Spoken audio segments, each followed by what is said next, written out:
Volám sa Martina Slováková, som psycholožka ve zdravotníctví.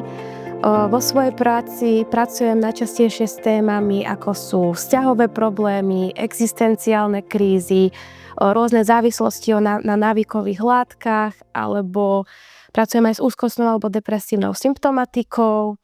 Najčastejšie za mnou prichádzajú ľudia s existenciálnymi krízami, to väčšinou u mladých dospelých vnímam, alebo potom pri úzkostiach alebo pri depresiách. Vo svojej práci považujem za najdôležitejšie to, keď sa klient cíti pri mne bezpečne a keď sa nám podarí vytvoriť si terapeutický vzťah. Do svojej práci sa snažím byť empatická a podporujem klientov stanoviť si konkrétne kroky, aby dosiahli tie svoje stanovené ciele.